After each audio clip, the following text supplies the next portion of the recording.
안녕하세요. 별이 속삭입니다.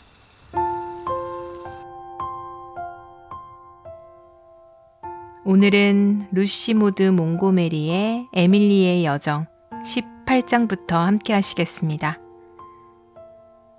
지난 이야기에서 에밀리는 딘과 파혼하고 자신의 마음을 다시 바라보게 됩니다. 그리고 결국 오랫동안 마음 깊은 곳에 남아있던 테디에 대한 사랑을 인정하게 되죠. 하지만 문제는 테디 마음입니다. 에밀리는 일저에게서 전해 듣는 이야기와 겉으로 보이는 분위기만으로 테디의 마음속에는 자신이 없다고 믿게 됩니다. 그래서 솔직하게 자신의 마음을 털어놓고 테디의 진심을 확인하기보다는 그 마음을 감추기로 결심하죠. 그렇게 두 사람은 서로의 마음을 알지 못한 채 테디는 다시 자신의 일 때문에 몬트리올로 떠나게 됩니다. 한편 에밀리의 주변에서는 여전히 크고 작은 연애 소동들이 끊이지 않습니다. 과연 에밀리의 사랑은 어떤 방향으로 흘러가게 될까요? 지금부터 함께 들어보시겠습니다.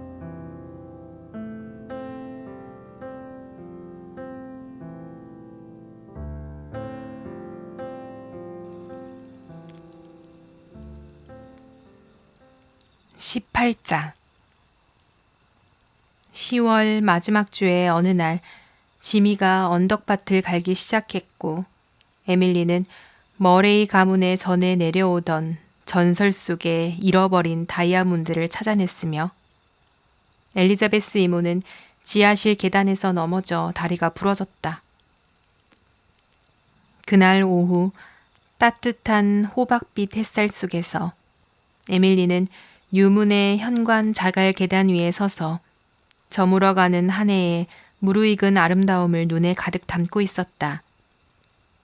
나무 대부분은 이미 잎을 떨구었지만 아직 황금빛 차림을 한 작은 자작나무 하나가 어린 가문비 나무들 사이에서 얼굴을 내밀고 있었는데 마치 그늘 속의 다나이처럼 보였다. 골목 아래 늘어선 롬바르디 포플러들은 커다란 황금 촛대들이 줄지어 선 것 같았다. 그 너머로는 바싹 마른 언덕밭이 보였고 그 위에 지미가 갈아놓은 세 줄의 선홍색 이랑이 띠처럼 놓여 있었다. 에밀리는 하루 종일 글을 쓰느라 지쳐 있었다. 그녀는 정원으로 내려가 덩굴이 드리운 작은 여름 정자에 들렀다. 한가로이 서성거리며 새로 심을 튤립 구근자리를 골랐다. 바로 여기 지미가 최근에 썩은 옛 옆계단을 파내며 뒤집어 놓은 촉촉하고 기름진 흙 속에. 내년 봄이면 이곳은 위엄 있는 성배들로 가득한 연회장이 될 것이다. 에밀리의 뒤꿈치가 축축한 흙 속으로 깊이 빠졌다가 흙을 잔뜩 묻힌 채 빠져나왔다. 그녀는 돌 벤치로 가서 나뭇가지로 조심스럽게 흙을 털어냈다. 그때 무언가가 떨어지며 이슬방울처럼 풀밭 위에서 반짝였다. 에밀리는 작은 탄성을 내며 그것을 집어들었다. 그녀의 손 안에는 잃어버린 다이아몬드가 있었다. 60년도 더 전에 할머니 미리엄 머레이가 여름 정자에 들어갔다가 사라진 바로 그 다이아몬드였다. 어릴 적 에밀리의 꿈 가운데 하나는 이 잃어버린 다이아몬드를 찾는 것이었다. 일저와 테디와 함께 수없이 찾아다녔지만 허사였다. 하지만 근래 몇 년 동안은 아예 그 존재조차 잊고 있었다. 그런데 바로 여기 있었다. 여전히 눈부시고 여전히 아름다운 모습으로. 아마도 오래된 옆 계단 틈에 끼어 있다가 계단이 철거되면서 흙 속으로 떨어진 모양이었다. 유무는 한동안 떠들썩했다. 며칠 뒤 머레이 가문 사람들은 엘리자베스 이모의 침대 곁에 모여 이 다이아몬드를 어떻게 할지 회의를 열었다. 지미 삼촌은 이 경우엔 찾은 사람이 임자라며 단호하게 말했다. 에드워드와 미리엄 머레이는 오래전에 세상을 떠났고 남긴 가족도 없었다. 권리상 이 다이아몬드는 에밀리의 것이었다. 우리 모두가 상속인이지. 월리스 삼촌이 신중하게 말했다. 60년 전에 $1,000나 했다는 말을 들었어. 아주 훌륭한 보석이야. 공정하게 하려면 팔아서 에밀리에게 자기 어머니 몫을 주는 게 맞겠지. 가문의 다이아몬드는 팔면 안 돼. 엘리자베스 이모가 단호하게 말했다. 속으로는 다들 같은 생각이었다. 심지어 월리스 삼촌조차도 체면이라는 것이 있음을 인정했다. 결국 모두가 동의했다. 다이아몬드는 에밀리의 것이어야 했다. 목에 거는 작은 펜던트로 세팅하면 좋을 것 같아. 로라 이모가 말했다. 원래 반지였어야 해. 루스 이모는 반대를 위해 반대하며 말했다. 그리고 어쨌든 결혼하기 전엔 착용하면 안 돼. 저만큼 큰 다이아몬드는 젊은 아가씨에게 어울리지 않아. 결혼? 에디 숙모가 조금 얄밉게 웃었다. 그 웃음에는 에밀리가 그걸 결혼할 때까지 기다린다면 어쩌면 영영 못 끼게 될지도 모른다는 뜻이 담겨 있었다. 에디 숙모는 에밀리가 앤드류를 거절한 일을 아직도 용서하지 않았다. 에밀리는 거의 23살이 되었는데도 마땅한 구원자 하나 없다는 사실이 못마땅한 것이다. 그 잃어버린 다이아몬드가 행운을 가져다 줄 거야, 에밀리. 지미 삼촌이 말했다. 너에게 맡겨져서 기뻐. 정당한 주인이니까. 그런데 가끔 내가 좀 들여다봐도 될까? 그냥 손에 쥐고 바라보기만 하는 거야. 그런 걸 들여다보고 있으면 내가 나 자신을 찾을 수 있을 것 같거든. 그땐 내가 우물에 떨어지지 않았더라면 되었을 사람이 되는 거야. 엘리자베스한테는 말하지 말고 가끔 나한테 보여줘. 그날 밤 에밀리는 일저에게 편지를 썼다. 결국 내가 가장 좋아하는 보석은 다이아몬드가 되었어. 하지만 난 터키석만 빼고는 모든 보석을 사랑해. 터키석은 정말 싫어. 얕고 밋밋하고 영혼 없는 것들 같아. 진주의 윤기, 루비의 불빛, 사파이어의 부드러움, 자수정의 녹아드는 보랏빛, 아쿠아마린의 달빛 같은 빛, 오팔의 우윳빛과 불꽃. 난 다 좋아. 에메랄드는 어때? 일저가 답장을 보냈다. 에밀리는 그 말이 왠지 심술궂게 느껴졌다. 사실 에밀리는 알지 못했지만 슈루즈버리 쪽에서는 일저가 페리 밀러가 유문에 들락거린다는 믿기 힘든 소문이 은근하게 돌고 있었다. 페리는 가끔 유문에 오긴 했지만 더 이상 에밀리에게 결혼을 요구하지 않았고 일에만 몰두하고 있었다. 이미 그는 장래가 촉망되는 인물로 여겨졌고 영리한 정치인들이 그가 주의회에 나설 나이가 되기를 기다리고 있다는 말까지 돌았다. 어쩌면 넌 귀부인이 될지도 몰라. 일저가 편지에 이렇게 썼다. 페리는 언젠가 페리 경이 될 테니까. 에밀리는 에메랄드에 대한 그 빈정거림보다 이 말이 훨씬 더 심술궂다고 생각했다.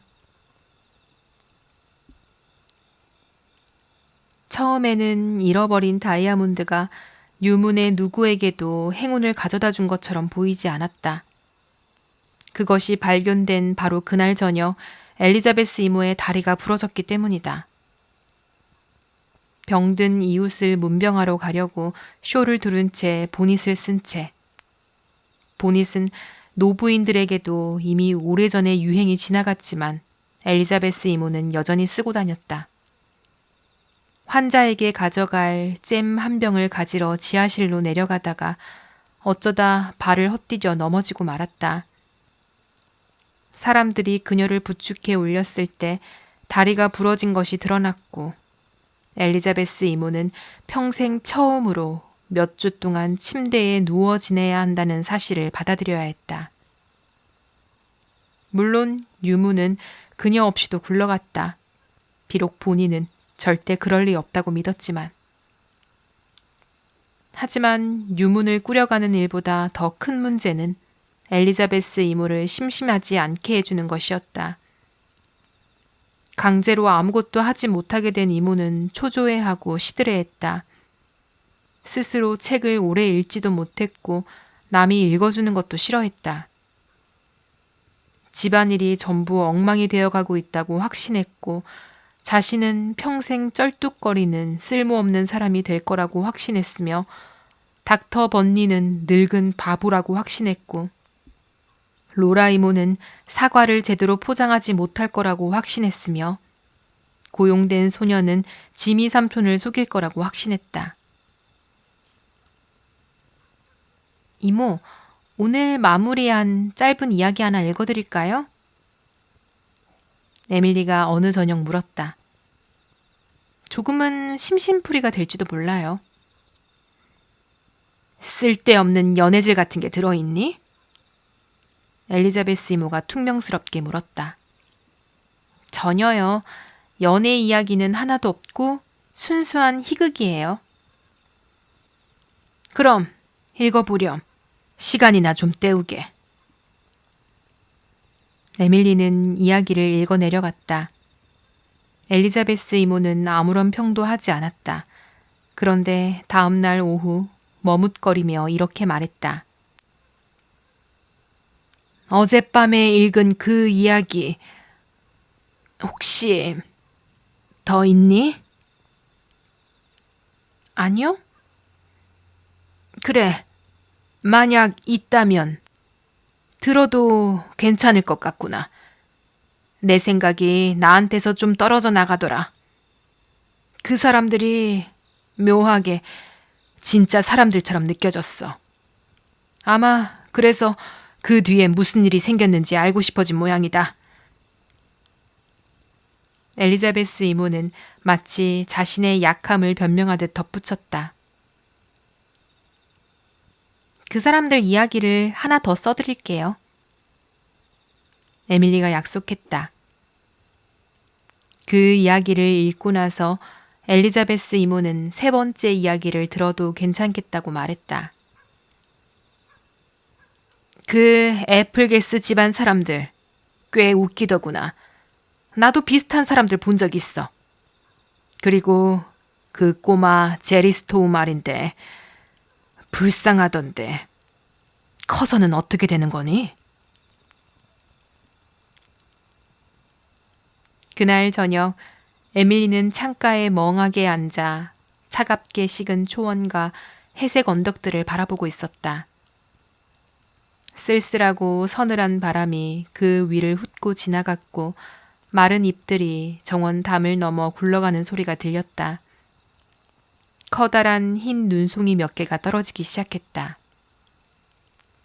그날 에밀리는 일저에게서 편지 한 통을 받았다. 몬트리올에서 전시되어 큰 반향을 일으켰던 테디의 그림, 웃는 소녀가 파리 살롱에 입선했다는 소식이었다. 해안에 다녀오느라 늦었지만 여기 전시 마지막 날은 간신히 봤어. 그런데 말이야, 에밀리. 그림이 모델은 너야.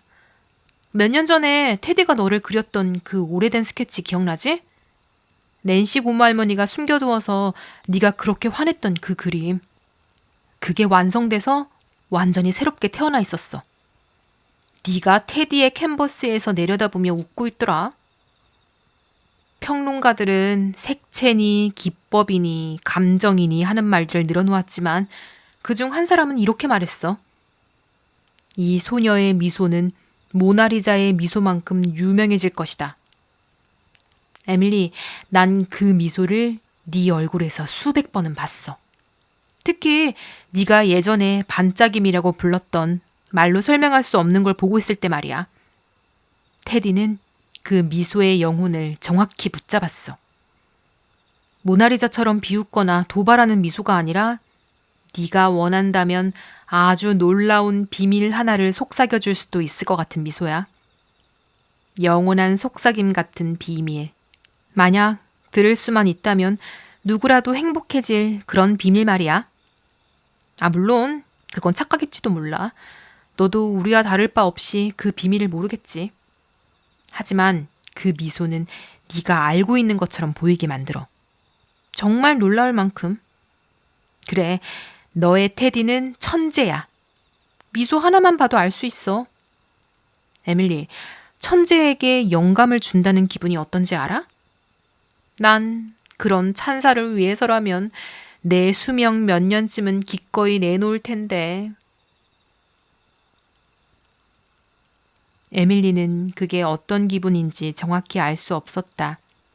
다만 아주 사소하고도 헛된 분노가 테디를 향해 스쳤다. 자신의 사랑은 무시하고 우정에는 무심한 그가 무슨 자격으로 그녀의 얼굴, 영혼, 비밀스러운 시선을 그려서 세상에 내걸 수 있단 말인가? 물론 어린 시절 그는 그렇게 하겠다고 말했고 그때 에밀리는 동의했었다. 하지만 그 이후로 모든 것이 달라졌다. 정말로 모든 것이. 그때 문득 이야기가 떠올랐다. 엘리자베스 이모가 더 엄니 하고 보채던 마치 올리버 트위스트 같은 소년이 등장하는 그 이야기 말이다. 갑자기 생각이 번쩍 들었다. 만약 그와 비슷한 이야기를 하나 더 쓰는 대신 아예 확장시켜 장편소설로 만든다면 어떨까?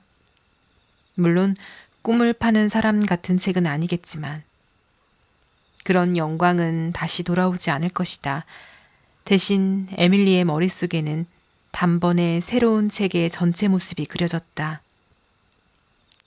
인간 희극이 제잘거리며 흐르는 재치 있고 반짝이는 작은 시냇물 같은 이야기. 에밀리는 곧장 엘리자베스 이모에게 내려갔다.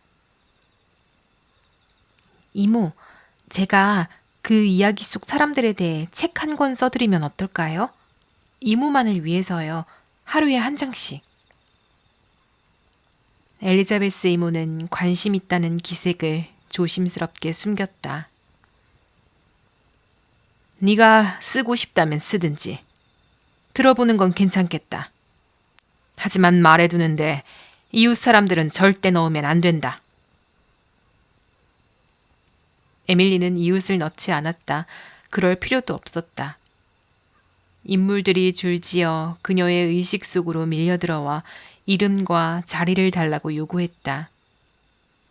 그들은 웃고 찡그리고 울고 춤추었으며 조금은 사랑도 했다. 엘리자베스 이모는 그 정도는 눈감아 주었다. 소설에 연애가 전혀 없을 수는 없다고 생각한 것이다.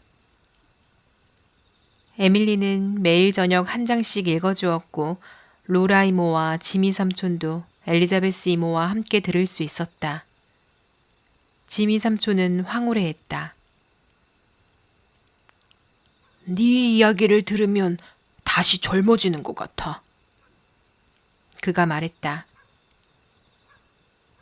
어떤 날은 웃고 싶고 어떤 날은 울고 싶어. 로라 이모가 고백했다. 다음 장에서 애플게스 가족에게 무슨 일이 생길지 궁금해서 잠도 못 자겠어. 더 나쁠 수도 있겠지. 엘리자베스 이모가 마지못해 인정했다. 하지만 글로리아 애플게스의 기름 묻은 행주 이야기는 빼는 게 좋겠어. 데리폰드의 찰리 프로스트 부인이 자기 얘긴 줄 알 거야. 그 집 행주가 늘 그렇거든. 파편은 어디든 튀기 마련이지. 지미 삼촌이 말했다. 책 속에선 글로리아가 웃기지만 같이 살면 끔찍할 거야. 세상 구원하느라 바쁜 사람이지. 누가 성경이나 좀 읽으라고 말해줘야 해. 난 CC 애플게스가 싫어. 로라 이모가 미안한 듯 말했다. 말투가 너무 잘난 체야. 속빈 인간이지. 엘리자베스 이모가 딱 잘라 말했다. 난 늙은 제시 애플게스를 도저히 못 견디겠어. 지미 삼촌이 분개했다. 기분 풀겠다고 고양이를 걷어차는 인간이라니. 난 그 늙은 악마 뺨을 치려고 수십 킬로미터라도 갈 수 있어. 하지만 그 녀석은 아마 곧 죽겠지? 아니면 개과천선하구나. 아니, 절대 개과천선은 시키지 마. 필요하다면 죽여버려. 하지만 고치지는 마. 다만 페그 애플게스의 눈 색깔은 좀 바꿔줬으면 좋겠어. 난 초록눈이 싫어. 그건 안 돼요. 초록색인걸요? 그럼 아브라함 애플게스의 구렛나루라도. 난 아브라함이 좋아. 유쾌한 사람이잖아. 구렛나루만 어떻게 안 될까? 안 돼요. 그 사람은 구렛나루가 있어야 해요. 왜들 이해하지 못하는 걸까? 아브라함은 구렛나루를 가지고 있었고 원했고 반드시 가질 사람이었다. 그녀가 바꿀 수 있는 게 아니었다. 이제 그만 이 사람들이 실존 인물이 아니라는 걸 기억해야겠구나. 엘리자베스 이모가 꾸짖었다. 하지만 단 한 번 엘리자베스 이모가 소리내어 웃었다. 에밀리는 그것을 자신의 가장 큰 승리로 여겼다. 하지만 엘리자베스 이모는 너무 부끄러웠는지 그날 이후로는 이야기를 읽는 동안 절대 웃지 않았다. 엘리자베스는 하나님이 우리를 웃는 거 싫어하신다고 생각해. 지미 삼촌이 손으로 입을 가리고 로라 이모에게 속삭였다. 엘리자베스 이모가 다리를 다치지 않았다면 로라 이모는 웃었을 것이다. 하지만 이런 상황에서 웃는 건 불공평한 일처럼 느껴졌다. 지미 삼촌은 고개를 흔들며 중얼거리며 아래층으로 내려갔다. 어떻게 하는 거지? 대체 어떻게 하는 거야? 난 시를 쓸 수 있어. 하지만 이건 저 사람들은 살아있어. 그중 한 명은 엘리자베스 이모에게 너무 살아있었다. 니콜러스 애플게스는 슈루즈버리의 더글러스 콧이야. 너무 닮았어. 아는 사람은 넣지 말랬잖아. 전 더글러스 콧이를 본 적도 없어요. 그 사람 그대로야. 지미도 알아봤어. 그 인물은 빼야 해, 에밀리. 하지만 에밀리는 완강히 거절했다. 늙은 니콜러스는 책에서 가장 훌륭한 인물 중 하나였다. 이 무렵 에밀리는 그 책에 완전히 빠져 있었다. 꿈을 파는 사람을 쓸 때처럼 황홀한 의식은 아니었지만 대단히 매혹적이었다. 글을 쓰는 동안에는 괴롭고 따라다니던 생각들을 전부 잊을 수 있었다.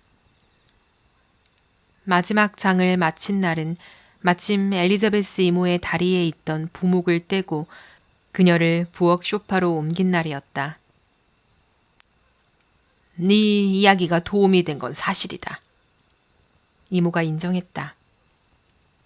하지만 이제 다시 집안을 지켜볼 수 있게 돼서 다행이야. 그 책은 어떻게 할 생각이니? 제목은 뭐라고 할 거야? 장미의 교훈이요. 그건 별로다. 무슨 뜻인지 모르겠어. 아무도 모를 거야. 상관없어요. 그게 이 책의 이름이에요. 에밀리, 네 고집은 도대체 어디서 난 건지 모르겠다. 난 아니야. 넌 정말로 충고를 안 들어. 게다가 그 책이 나오면 코씨 집안은 우리랑 다시는 말 안 할 게 뻔해. 출판될 가능성도 없어요. 칭찬인 듯 욕인 듯한 말과 함께 까일 게 뻔해요. 엘리자베스 이모는 그 표현을 처음 들어서 에밀리가 만들어낸 말이며 상스러운 말이라고 생각했다. 에밀리, 다시는 그런 말을 입에 올리지 마라. 일절하면 그런 말을 쓸 수 있겠지만 그 애는 초창기 교육이 그랬으니 우리 기준으로 재단할 수는 없지. 하지만 뉴문의 머레이 가문은 욕설을 하지 않는다. 제가 만든 말 아니고 다들 쓰는 말이에요, 이모. 에밀리가 지친 목소리로 말했다. 에밀리는 피곤했다. 모든 게 조금씩. 이제 크리스마스였고 길고 우울한 겨울이 앞에 펼쳐져 있었다. 텅 비고 목적 없는 겨울. 장미의 교훈에 출판사를 찾는 일조차 아무 의미 없어 보였다. 그래도 에밀리는 성실하게 타이핑해서 원고를 보냈다. 돌아왔다. 다시 보냈다. 3번이나. 또 돌아왔다. 원고가 점점 해져가자 다시 타이핑을 해서 또 보냈다. 겨울과 여름 내내 간간이지만 집요하게 가능한 출판사 목록을 하나씩 지워가며 보냈다. 몇 번이나 다시 쳤는지는 이제 기억도 나지 않았다. 그 원고는 어느새 일종의 농담이 되어버렸다. 씁쓸한 농담이었다. 더 힘들었던 건 뉴문 사람들 모두가 그 숱한 반송 사실을 알고 있었다는 점이었다. 그들의 동정과 분노는 견디기 어려웠다. 지미 삼촌은 이 걸작이 또다시 거절당할 때마다 너무 분해서 하루는 제대로 밥도 못 먹었고, 그래서 에밀리는 결국 더 이상 원고가 반송되어 온 이야기를 하지 않게 되었다.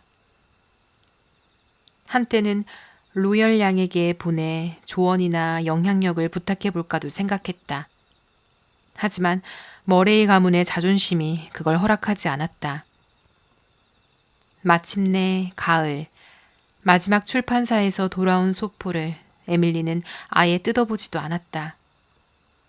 책상 서랍 한 칸에 툭 던져 넣어버렸다. 더는 실패와 싸울 기운조차 남아있지 않았다. 이걸로 끝이야. 내 꿈도 다 끝이고. 이제 메모지로나 써야지. 그리고 앞으로는 미적지근한 생계형 글이나 쓰며 살겠지. 그래도 잡지 편집자들은 책 출판사들보다는 훨씬 알아보는 눈이 있었다. 지미 삼촌 말로는 적어도 그들은 상식이 있었다. 책은 기회를 찾지 못한 채 떠돌았지만 잡지 쪽 일거리는 점점 늘어났다. 에밀리는 책상 앞에서 오랜 시간을 보내며 나름대로는 일을 즐겼다. 하지만 그 밑바닥에는 늘 실패했다는 자각이 깔려 있었다. 더 이상은 알프스 길을 올라갈 수 없을 것 같았다. 정상에 있다는 성취의 찬란한 도시는 그녀의 것이 아니었다. 결국은 생계형 글.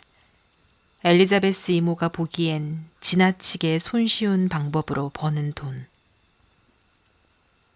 로열 양은 편지에서 솔직하게 말했다. 에밀리, 요즘 당신의 글은 내려앉고 있어요. 틀에 박혔어요. 그것도 스스로 만족하는 틀에. 로라 이모와 지미 삼촌의 칭찬은 당신한테 독이에요. 여기 있었으면 우리가 계속 긴장하게 만들었을 텐데. 6년 전 로열 양과 함께 뉴욕으로 갔더라면 어땠을까? 그랬다면 책을 낼 수 있었을까?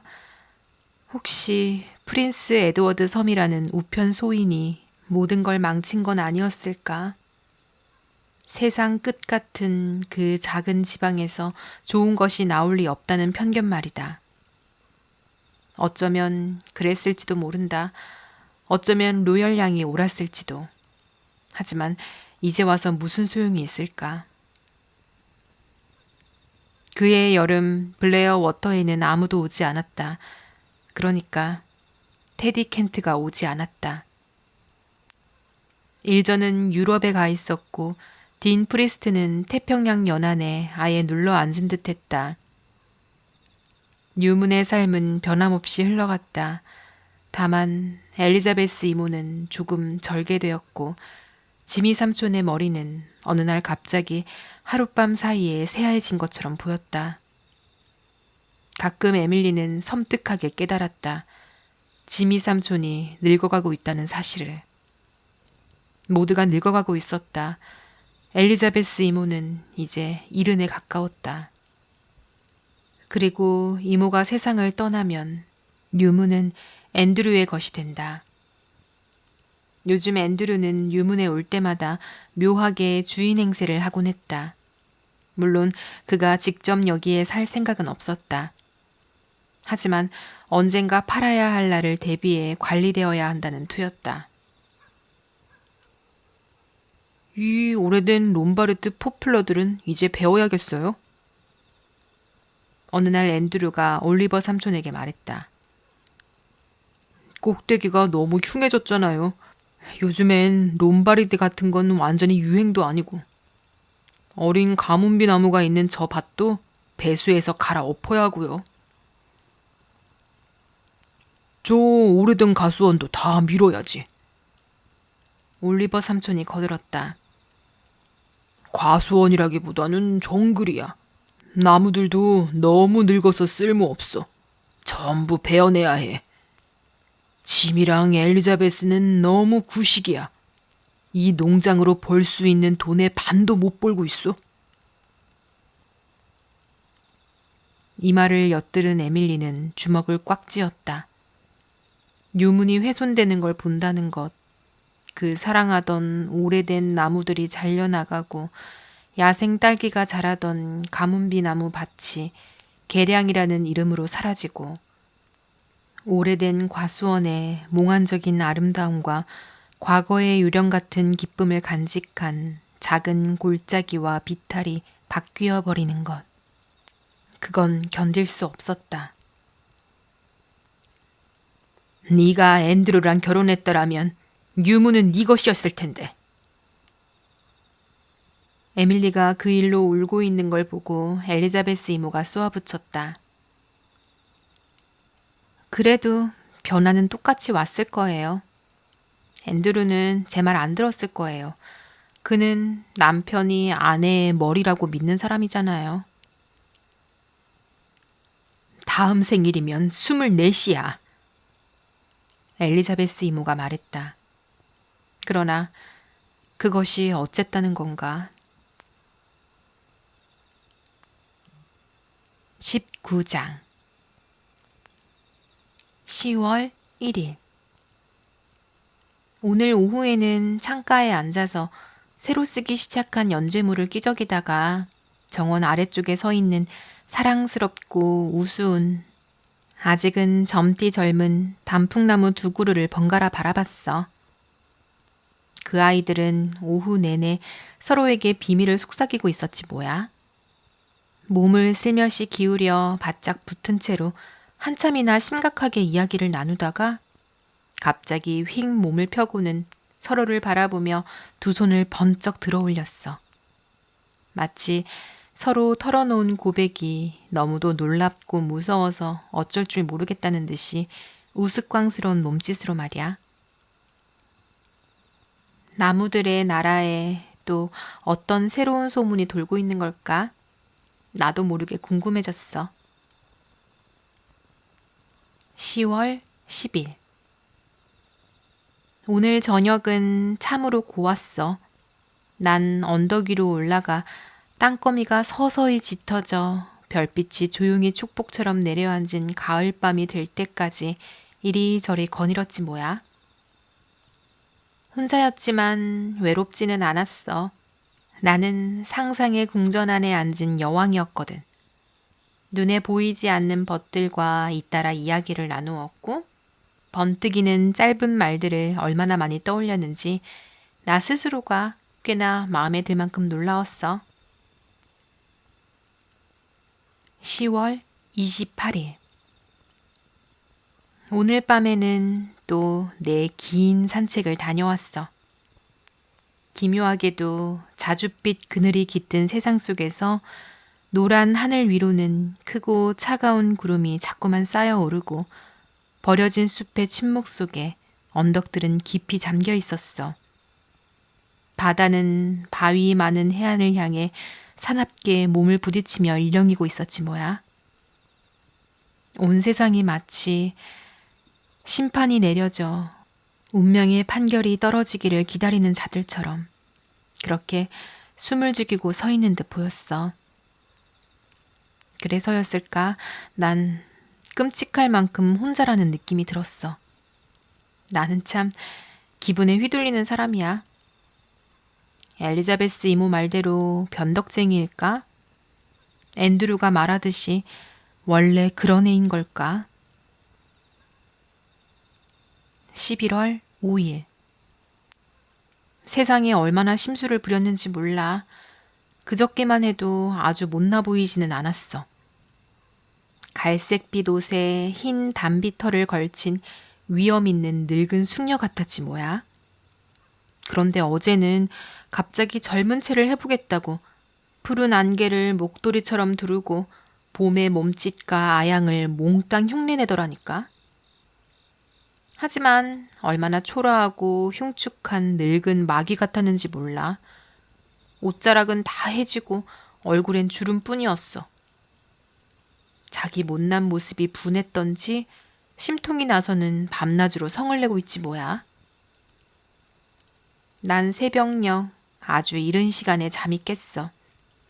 나무 사이로 바람이 비명을 지르듯 울부짖고 성난 눈물과 안가품이 얼음비가 되어 창문을 사정없이 때리는 소리를 들었어. 11월 23일. 오늘은 가을비가 무겁게 그치지도 않고 쏟아진 지 이틀째야. 정말이지 이번 11월에는 거의 날마다 비가 내린 것 같아. 오늘은 우편도 오지 않았어. 밖의 세상은 축 늘어진 나무들과 흠뻑 젖은 들판들 뿐이라 몹시 을씨년스럽고 그 눅눅함과 어둑함이 내 마음 깊은 데까지 스며들어 삶의 기운을 조금씩 빼앗아가는 것만 같았어. 나는 책도 읽을 수 없고 밥도 제대로 먹지 못하고 잠도 오지 않고 글도 쓸 수 없었어. 억지로 나를 몰아붙여 무엇이든 해보려 하면 마치 남의 손이나 남의 머리를 빌려 쓰는 것처럼 어색해서 도무지 제대로 되질 않더라니까. 나는 빛도 윤기도 없는 초라하고 매력 없는 사람이 된 것 같아. 심지어는 나 스스로가 나를 지루해했지 뭐야. 이러다가는 이 삶 속에 이끼가 쓸어버리겠어. 자, 이제 좀 나아졌어. 이렇게 불평을 한바탕 쏟아내고 나니 속에 엉켜있던 무엇이 툭 빠져나간 느낌이야. 누구의 삶에나 모든 것이 맛을 잃어버린 듯한 가라앉고 풀이 죽는 날이 찾아온다는 건 나도 알고 있어. 가장 환한 날에도 구름은 있는 법이니까. 하지만 해는 언제나 그 자리에 있다는 걸 잊지 말아야겠지. 종이 위에서는 철학자가 되기가 참 쉽기도 하지. 그런데 말이야, 차갑고 퍼붓는 빛 속에 서 있을 때 해가 여전히 떠 있다는 걸 기억한다고 해서 정말로 젖지 않게 되는 걸까? 뭐, 하늘에 감사해야지. 똑같은 날은 이 세상에 단 하루도 없으니까. 12월 3일. 오늘 저녁 해질녘은 몹시 사납고도 가라앉지 않는 빛이었어. 창백하게 빛이 빠진 언덕들 뒤에서 노을은 성난 듯 번뜩이며 롬바르드의 포플러 사이로 그리고 오만한 존의 숲에선 어두운 전나무 가지들 사이로 번져나왔어. 그 가지들은 이따금 변덕스러운 돌풍에 휩쓸려 갑자기 그리고 어딘지 애초롭게 몸을 떨고 있었지. 난 창가에 앉아 그 광경을 지켜봤어. 아래 정원은 이미 어둑해져서 꽃이 진 자리의 길 위를 을씨년스럽게 빙글빙글 돌며 춤추는 마른 잎들만이 희미하게 보였어. 가엾은 마른 잎들. 그렇지만 아주 죽어버린 건 아닌 것 같았어. 아직도 그 안에는 가만히 있지 못하는 어떤 기운이 남아있어서 그들을 쓸쓸하고 안타깝게 만들고 있었거든. 바람은 이제 그들을 돌보지 않으면서도 여전히 제멋대로 희롱하며 잠시도 쉬지 못하게 했어. 잎사귀들은 바람의 부름 하나하나에 아직도 귀를 기울이고 있었어. 나는 그 흐릿하고 기묘한 황혼 속에서 잎사귀들을 바라보다가 괜히 마음이 짠해졌어. 그리고 또 한편으로는 스스로도 웃음이 날 만큼 어린 투정 같은 심술로 그들을 가만히 두지 않는 바람에게 화가 나기도 했지. 이미 지나가 버린 삶을 향해 잠깐씩 타오르는 이 덧없는 뜨거운 숨결들 때문에 어째서 잎사귀들과 그리고 나까지 이렇게 마음을 어지럽혀야 하는 걸까? 한동안 일저에게서도 아무 소식이 없어. 일저도 나를 잊어버린 걸까? 1월 10일. 오늘 저녁 우체국에서 돌아오는 길이었어. 무려 3통의 채택 통지서를 품에 안고서 말이야. 난 사방에 펼쳐진 겨울의 아름다움에 한껏 젖어 있었어. 세상은 어찌나 고요하고 잔잔하던지 낮게 기운 해는 눈 위에 맑고 옅은 분홍빛과 연보라빛을 곱게 들이우고 있었고 환희의 산 위로 살며시 얼굴을 내민 커다란 은빛 달은 마치 오래된 친구처럼 다정해 보였어. 채택 통지서 3통이 사람의 세상을 바라보는 눈을 이렇게 바꿔놓다니. 1월 20일. 요즘 밤은 참으로 을씨년스럽고 해 없는 잿빛 낮은 얼마나 짧은지 몰라. 난 하루 종일 일하고 생각에 잠겨 있다가 밤이 일찍 내려앉으면 어김없이 어떤 그늘이 마음속에 내려와 자리를 잡아. 이 기분을 어떻게 말로 다 해야 할지 모르겠어. 끔찍해. 어떤 실제의 아픔보다도 더 견디기 힘들어. 말로 옮겨보자면 그건 몸이나 머리의 피로가 아니라 마음이 닳아버린 듯한 크고 막막한 피로야. 그리고 어떤 미래든 설령 행복한 미래라 해도 그 앞을 생각하면 따라붙는 막연한 두려움이 있어. 아니, 오히려 행복한 미래일수록 더 두려워. 지금 같은 이 이상한 기분 속에서는 행복해지려면 내가 가진 것보다 더 많은 힘과 가벼움이 필요할 것만 같거든. 내 두려움은 우스꽝스러운 모습을 하고 나타나. 행복해지는 일이 너무 힘겨운 수고일 것 같고 너무 많은 기운을 써야 할 것만 같아. 이 일기에서만큼은 솔직해지자. 무슨 일인지 난 알고 있어.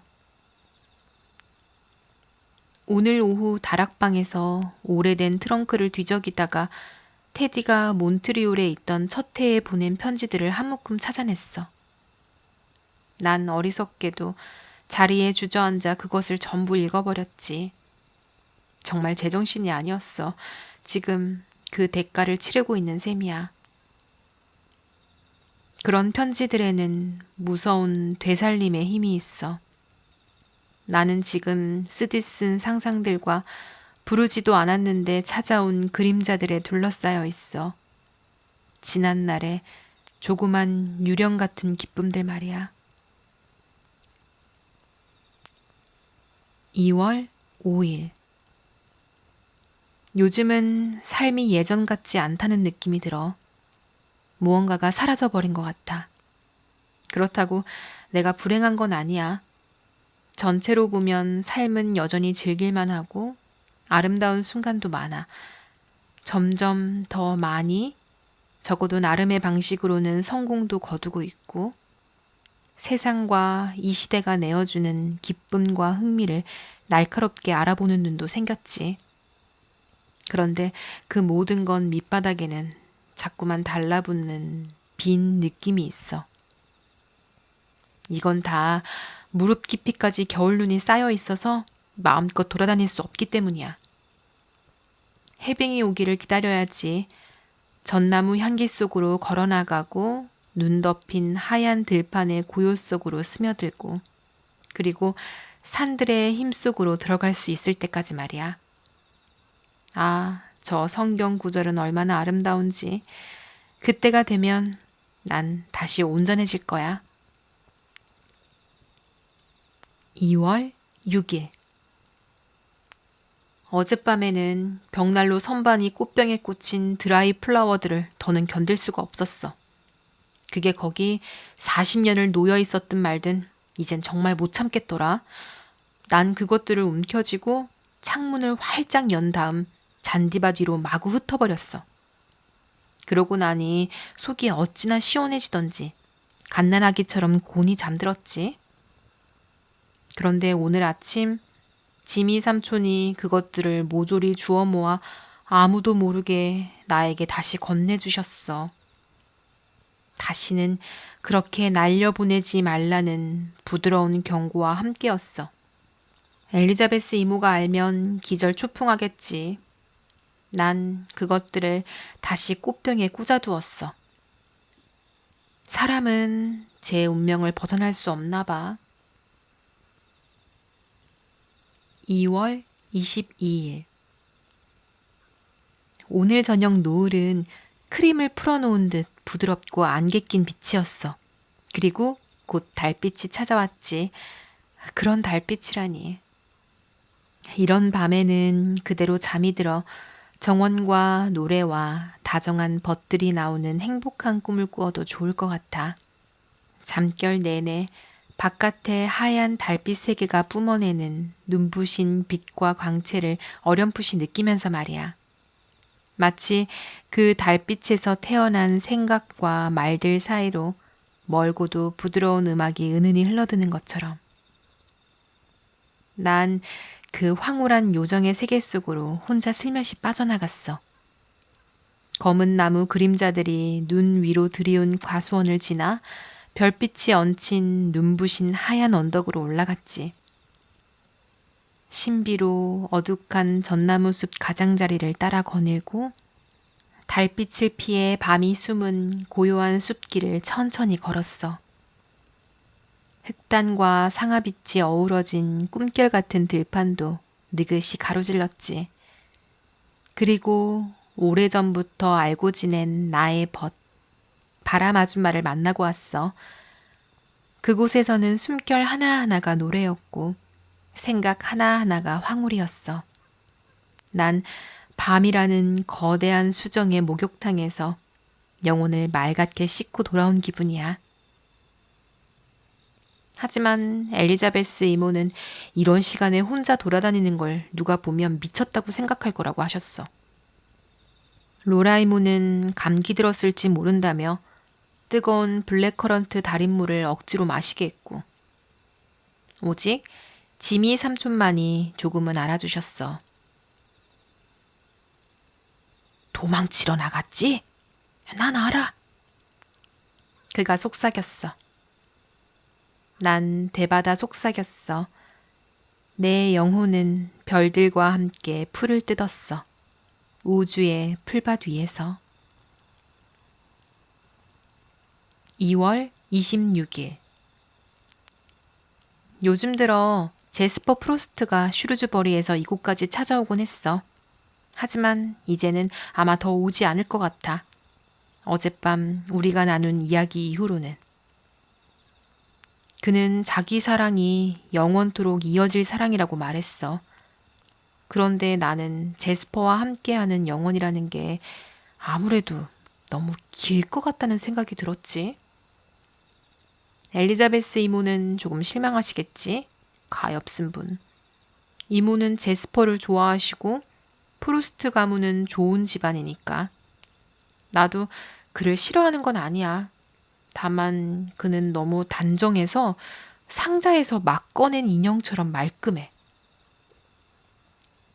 그럼 헝클어진 연인을 원하니? 엘리자베스 이모가 따져묻듯 말했어. 그 말에 난 잠시 말문이 막혔어. 그건 또 아니거든. 그래도 어디쯤인가 알맞은 중간이 있지 않을까요? 난 조심스레 항의했지. 여자가 너무 까다로워서는 안 된다. 자기 자신도... 난 확신해. 이모는 분명 24이나 다 된 처지에 라고 하려던 참이었어. 하지만 끝내 말을 바꿔 아직 완전 무결하지도 않으면서 라고 하셨어. 카펜터 선생님이 살아계셔서 이모의 그 이탈릭체를 들으셨다면 얼마나 좋았을까? 정말이지 사람을 꼼짝 못하게 만드는 이탈릭체였어. 3월 1일 오만한 존의 숲에서 밤의 경이로운 음악이 내 창가로 흘러오고 있어. 아니, 이제 더는 오만한 존의 숲이 아니야. 에밀리 버드스타의 숲. 오늘 최근에 쓴 연재물 원고료로 그 숲을 샀어. 이제 그건 내 거야. 내 거. 정말로 내 거. 그 안에 깃든 아름다운 모든 것이 다 내 거야. 달빛이 스며드는 오솔길도, 별빛을 배경으로 우아하게 서 있는 커다란 느릅나무도, 그늘진 작은 골짜기들도, 6월의 은방울꽃과 고사리도, 수정처럼 맑은 샘물도, 오래된 크레모나의 바이올린보다 더 감미로운 바람의 음악도, 이제 아무도 그 숲을 베어내거나 어떤 식으로든 더럽히지 못해. 난 너무나 행복해.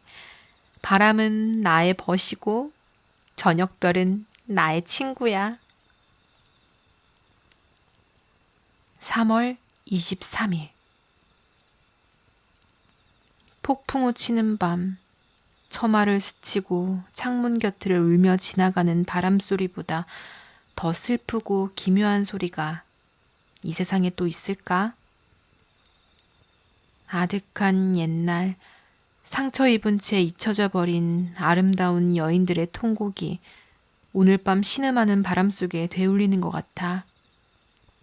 내가 겪어온 지난 아픔들마저 그 소리 속에서 제 목소리를 얻어 한때 내 영혼에서 밀어내버린 그 자리로 다시 들어가게 해달라고 애원하는 듯해. 이 작은 창가에 매달려 울부짖는 밤바람 속에는 이상한 소리들이 섞여 있어.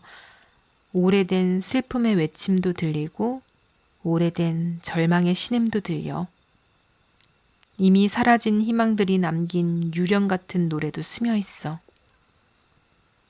밤바람은 과거에 떠도는 영혼이야.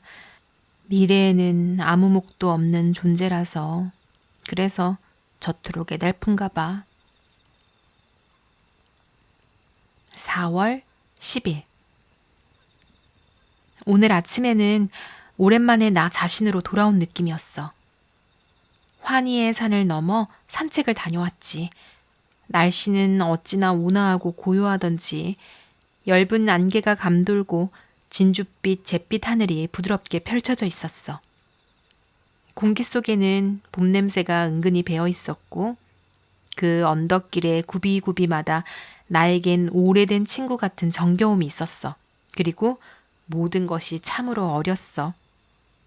4월이 늙을 리는 없잖아. 어린 가문비 나무들은 얼마나 푸르고 살가웠는지 바늘잎 끝마다 진주 같은 물방울들을 매달고 있었어. 너는 내 거야.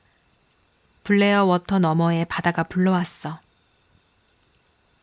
우리가 그녀의 한 몫을 가지고 있지. 언덕들이 말했어. 그 애는 내 자매야. 명랑한 작은 전나무가 속삭였어. 그들을 바라보는 순간 반짝임이 왔어. 이 음울한 몇 달 동안 좀처럼 찾아오지 않던 나의 그 옛 초월의 순간이. 내가 나이를 먹어가면 그 순간을 아주 잃어버리게 될까? 그때는 일상의 빛만이 내 몫이 되는 걸까? 하지만 오늘 아침만은 분명히 그것이 나에게 왔어. 난 내 영혼의 영원을 느꼈어. 결국 자유란 영혼의 문제라는 걸 알겠어. 자연은 결코 자신을 사랑한 마음을 저버리지 않는다. 우리가 겸손히 다가가면 자연은 언제나 우리를 치유할 선물을 하나쯤 품고 있어. 마음을 좀먹던 기억들과 불만이 사라졌어. 언덕 굽이 바로 저 너머 어딘가에서 오래된 기쁨 하나가 아직도 나를 기다리고 있다는 느낌이 문득 들었어. 오늘 밤에는 개구리들이 노래하고 있어. 개구리라는 말은 왜 이렇게 우습고도 사랑스럽고 또 묘하게 정겨운 걸까? 5월 15일. 나는 알아. 내가 죽으면 여름과 가을과 겨울 동안에는 풀잎 아래에서 고요히 잠들어 있을 거야. 하지만 봄이 오면 내 심장은 잠결에도 다시 두근거리며 움직이겠지. 머리 위 세상에서 사방으로 울려 퍼지는 모든 부름에 애틋하게 응답하고 싶어질 거야. 오늘은 봄과 아침이 서로를 향해 웃고 있었어. 나는 그들 곁으로 나가 셋째가 되었지. 오늘 일저에게서 편지가 왔어.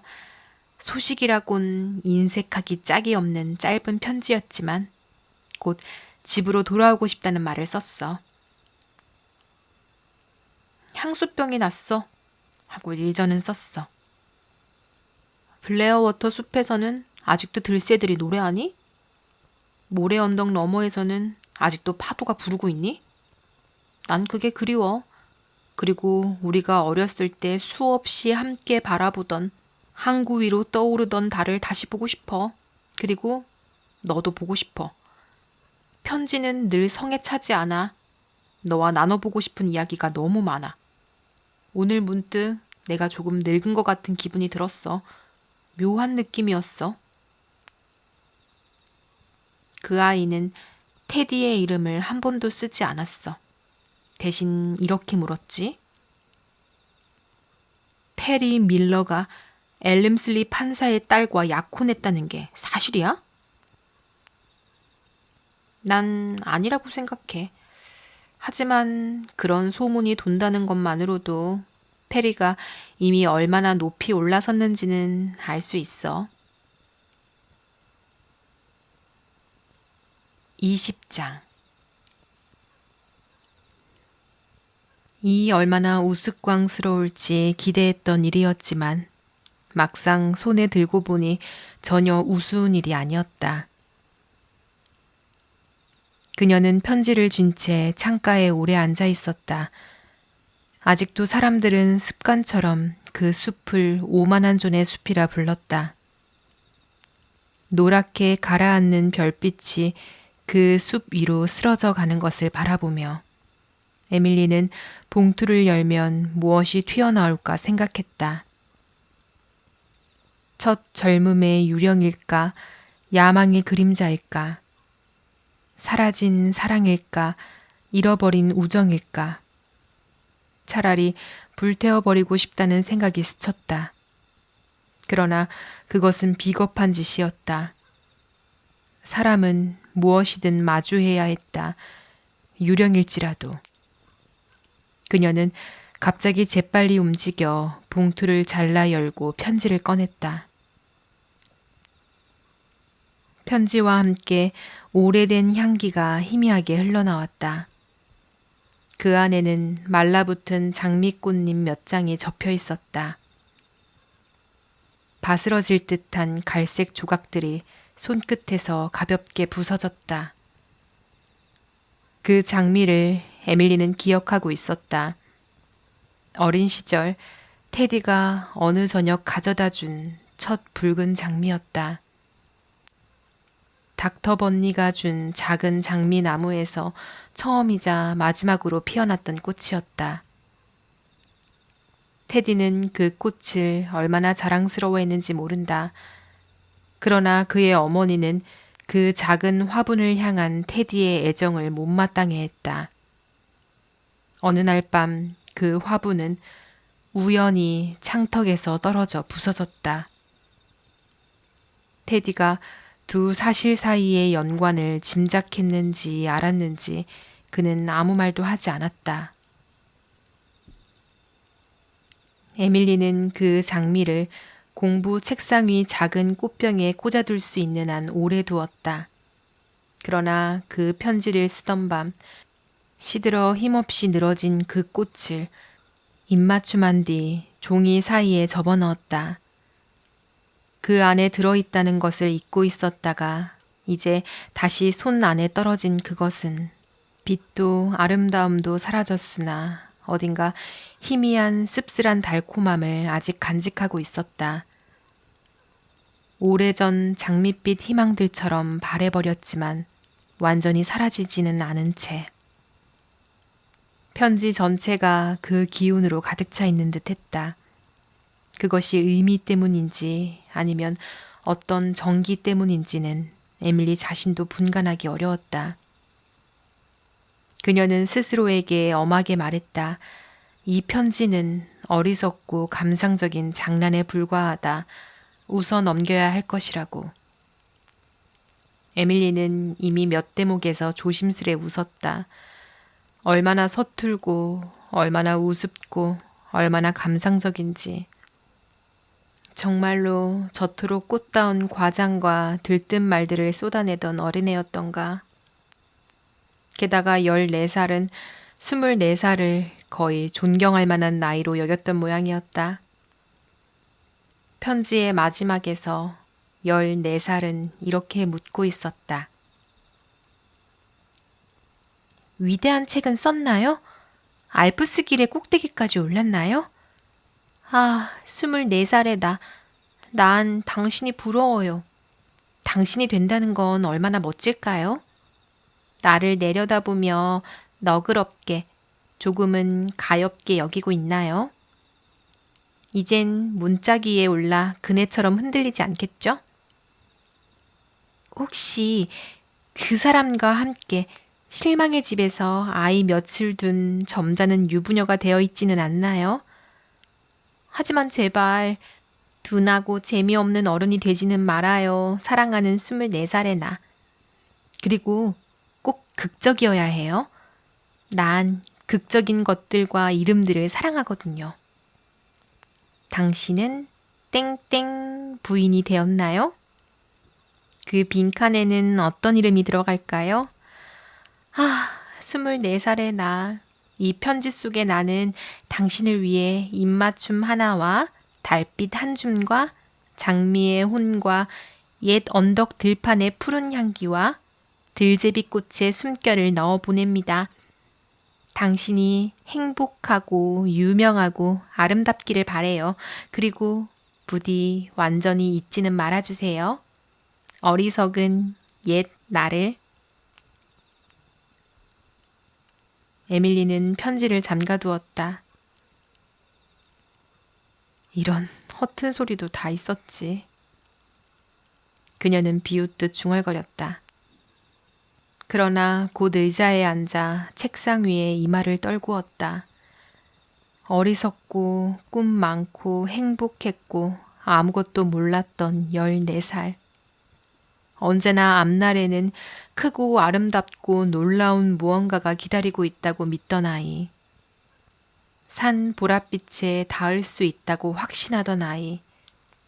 꿈은 반드시 이루어진다고 굳게 믿던 아이.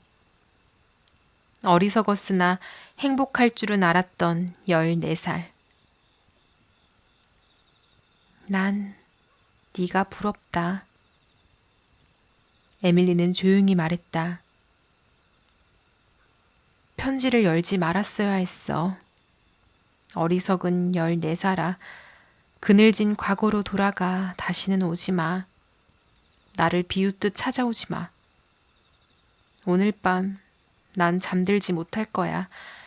밤새 깨어 나 자신을 가엾게 여기겠지. 그러나 이미 운명의 발소리는 계단을 오르고 있었다.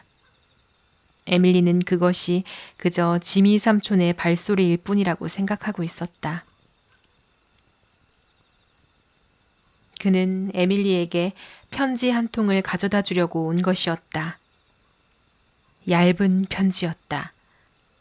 만약 14살의 자신에게 사로잡혀 있지 않았다면 에밀리는 지미 삼촌의 눈이 고양이처럼 반짝이고 있었으며 감추지 못한 흥분이 그의 온몸에 배어 있다는 것을 눈치챘을지도 모른다. 게다가 그녀가 건성으로 고맙다고 말하고 책상으로 돌아간 뒤에도 그는 어둑한 현관에 그대로 서서 반쯤 열린 문틈으로 몰래 그녀를 지켜보고 있었다. 처음에는 그녀가 그 편지를 열지 않을 듯 보였다. 무심히 내던져두고 그저 바라보기만 하고 있었기 때문이다. 지미 삼촌은 조바심에 거의 미칠 지경이 되었다. 그러나 몇 분쯤 멍하니 생각에 잠겨있던 에밀리는 한숨을 쉬고 몸을 가다듬더니 손을 뻗어 편지를 집어들었다. 내 짐작이 틀리지 않았다면 사랑하는 우리 에밀리, 그 안의 내용을 읽고 나서는 한숨 따위는 안 나올 게다. 지미 삼촌은 속으로 환하게 웃었다. 에밀리는 봉투 오른쪽 위에 발신인을 바라보았다. 웨어햄 출판사라니 대체 무슨 일로 자기에게 편지를 보냈을까? 그 거대한 웨어햄 출판사. 미국에서 가장 오래되고도 중요한 출판사. 아마도 무슨 안내문이겠지? 그러나 곧 그녀는 타자기로 찍힌 종이를 믿을 수 없다는 듯 바라보고 있었다. 그 사이 현관에서는 지미 삼촌이 엘리자베스 이모의 짜임새 있는 양탄자 위에서 소리 없이 춤을 추고 있었다. 이해가 안 돼.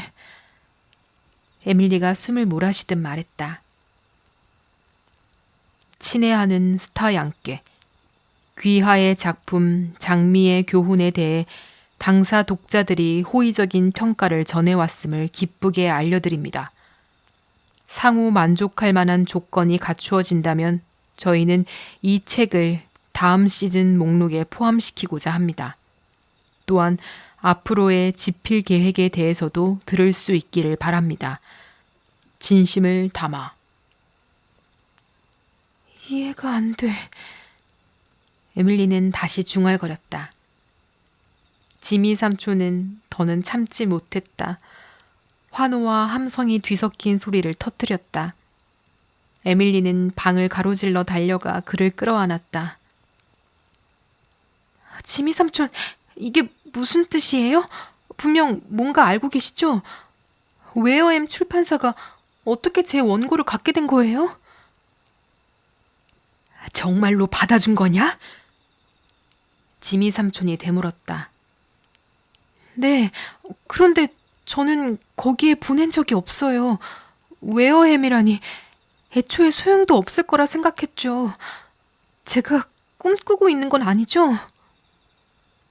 아니지. 말해줄게. 화내지 말거라, 에밀리. 한 달 전에 엘리자베스가 다락을 정리하라고 했던 거 기억나지? 네가 이것저것 넣어둔 낡은 판지 상자를 옮기다가 바닥이 툭 빠져버렸어. 안에 든 건 전부 다락에 쏟아졌지. 내가 주워 담다가 네 원고를 발견했어. 한 장을 들춰봤는데 그만 주저앉아 읽기 시작했지. 1시간 뒤 엘리자베스가 올라와 보니 내가 그대로 궁둥이를 붙이고 읽고 있더구나. 모든 걸 잊어버린 거야. 아이고, 얼마나 화를 냈는지. 다락은 반도 못 치웠고 저녁은 다 돼가는데. 하지만 난 아무렇지도 않았어. 이 책이 나를 이렇게 다 잊게 만들 정도면 뭔가 있는 거다. 어딘가에 보내야겠다. 그렇게 생각했지. 어디로 보내야 할지 몰라서 그냥 웨어햄으로 보냈어. 늘 이름은 들어봤으니까.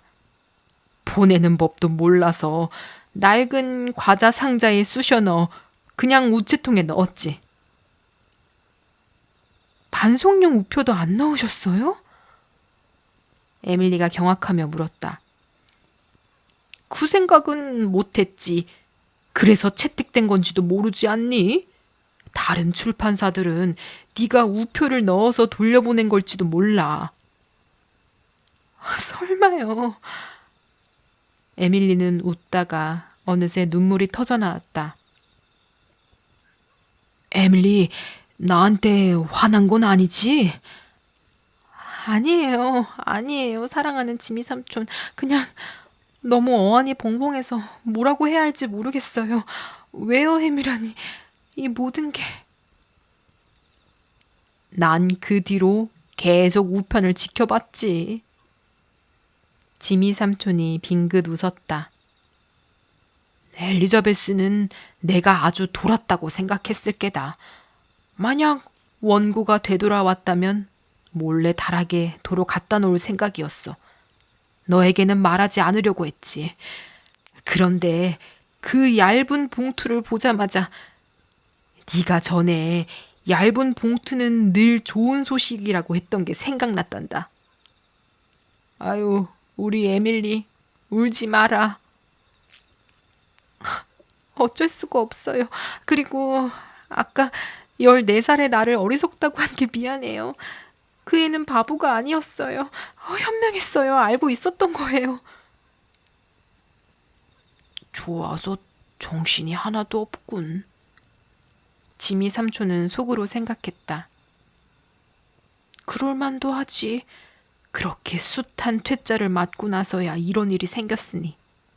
하지만 곧 다시 제정신으로 돌아오겠지. 21장. 테디와 일저가 7월에 열흘 남짓 집에 온다는 소식이 전해졌다. 어째서 두 사람은 늘 함께 오는 것일까? 에밀리는 생각했다. 그것이 단순한 우연일 리는 없었다. 그녀는 그 방문이 두려웠고 차라리 이미 지나가 버렸으면 하고 바랬다. 일저를 다시 보는 것은 좋을 터였다. 일저와는 이상하게도 낯설어질 수가 없었다. 아무리 오래 떨어져 있어도 돌아오는 순간 예전의 그 일저가 그대로 있었다. 그러나 테디는 보고 싶지 않았다. 그녀를 잊어버린 테디. 마지막으로 떠난 뒤 단 한 통의 편지도 보내지 않은 테디. 이제는 아름다운 여인들을 그리는 화가로 이미 이름을 떨치고 있는 테디. 너무나 유명하고 성공해서 일저의 말로는 잡지 일을 그만둘 예정이라고 했다. 그 말을 들었을 때 에밀리는 묘한 안도감을 느꼈다. 이제는 잡지를 펼칠 때마다 사파 속에서 자기 자신의 얼굴, 아니 영혼을 마주 볼까봐 두려워하지 않아도 될 터였다. 모서리에 프레더릭 켄트라는 이름이 적혀 마치 이 여자는 내 것이다 라고 세상에 공표하듯 쓰여있는 그림들 말이다. 얼굴 전체가 닮은 그림보다도 오직 눈만이 자기 것인 그림들이 더 못 견디게 했다.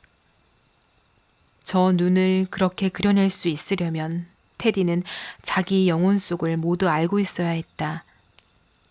그 생각은 언제나 분노와 수치심, 그리고 어찌할 수 없는 무력감을 함께 불러왔다. 그녀는 테디에게 더는 자신을 모델로 삼지 말라고 말할 수 없었다. 말하지도 않을 것이었다.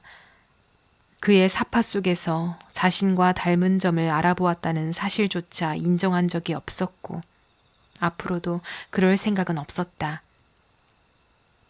그리고 이제 그가 집에 온다. 언제 도착해도 이상하지 않을 만큼 가까웠다. 어디로든 어떤 구실로든 몇 주만 떠나버릴 수 있다면 얼마나 좋을까. 로열 양이 뉴욕에 잠시 다녀오라고 권하고 있었지만 일저가 오는데 집을 비울 수는 없었다. 에밀리는 고개를 흔들었다. 자신이 얼마나 어리석은가. 테디는 그저 효성스러운 아들로 어머니를 보러 오는 것이고 옛 친구들도 눈앞에 나타나면 반가워할 것이다. 무엇이 그리 어려울 것이 있단 말인가? 이런 터무니없는 자의식을 떨쳐버려야 했다. 그래야만 했다. 그녀는 창문을 열어둔 채 앉아 있었다. 바깥의 밤은 어둡고 무거운 향기를 품은 꽃과도 같았다. 무엇인가 일어나려는 예감이 감도는 밤이었다. 고요했다. 나무의 가장 미세한 속삭임, 바람의 가장 가벼운 한숨, 바다에 반쯤 들리고 반쯤 느껴지는 신음 같은 소리만이 흐르고 있었다. 아름다움이여.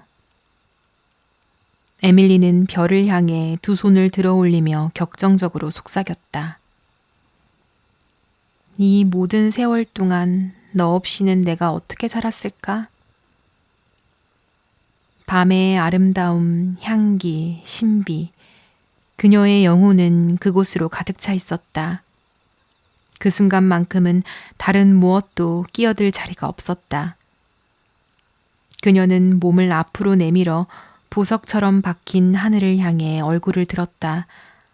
황홀과 도취 속에서. 그때였다. 오만한 존의 숲에서 부드럽고 은빛 같은 신호가 울렸다. 높은 둘, 그리고 길고 낮은 하나. 한때 그 소리만 들으면 전나무 그늘을 향해 날듯이 달려가게 만들던 그 오래된 부름이었다. 에밀리는 돌처럼 굳어버렸다. 창가에 덩굴이 둘러싼 하얀 얼굴이 창백하게 떠올랐다. 그가 거기 있었다. 테디가 오만한 존의 숲에 서서 그녀를 기다리며 옛날처럼 그녀를 부르고 있었다. 그녀가 오기를 기대하면서. 거의 일어나려 했다. 거의 아래층으로 달려내려가 그가 기다리는 향기로운 어둠 속으로 뛰어들 뻔했다. 그러나 그는 아직도 자신에게 예전 같은 힘이 있는지 시험해 보는 것뿐이라면? 그는 2년 전 작별 인사 한마디 없이 떠나버렸다. 머레이 가문의 자존심이 그것을 용서할 수 있을까? 자신을 그토록 하찮게 여긴 사람에게 달려나갈 수 있을까? 머레이 가문의 자존심은 그러지 않을 것이다. 희미한 불빛 속에서 에밀리의 젊은 얼굴에는 고집스러운 결심의 선이 또렷해졌다.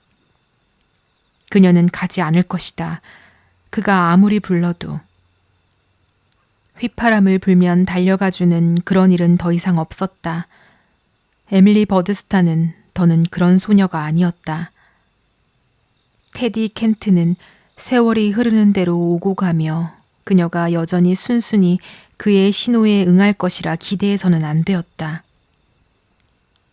다시 한번 부름이 들렸다. 2번. 그는 거기 있었다. 아주 가까이. 원한다면 한순간에 그 곁에 설 수 있었다. 두 손을 그의 손에 맡기고 그의 눈을 마주하며 어쩌면. 그는 작별 인사도 없이 떠났었다. 에밀리는 천천히 일어나 등불을 밝혔다. 창가 곁 책상에 앉아 펜을 들고 글을 쓰기 시작했다. 아니, 글을 쓰는 흉내를 냈다. 그녀는 줄곧 써내려갔다. 다음 날 종이 위에는 학창시절 외웠던 시 구절들이 아무렇게나 반복되어 적혀 있는 것을 발견했다. 글을 쓰는 동안에도 그녀는 귀를 기울였다.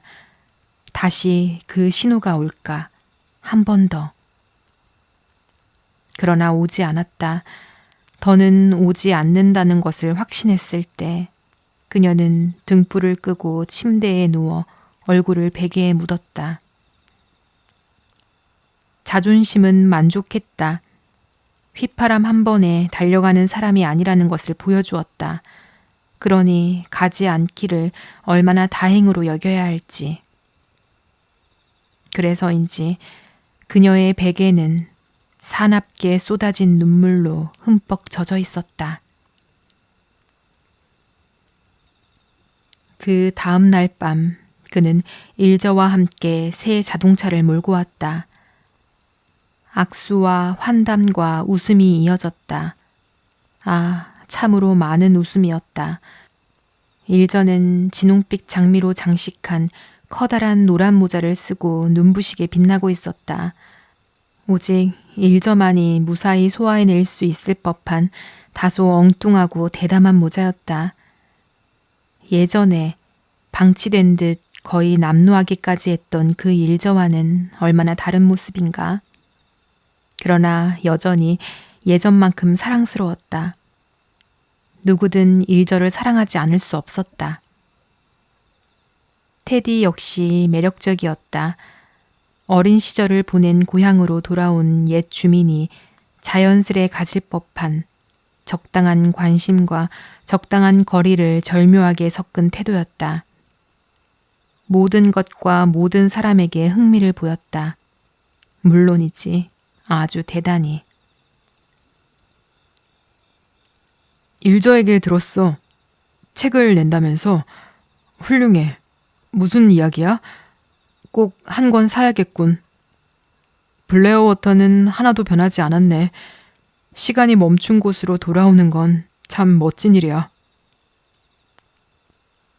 에밀리는 오만한 존의 숲에서 들었던 그 휘파람 소리를 자신이 꿈이라도 꾼 것은 아닐까 생각할 뻔했다.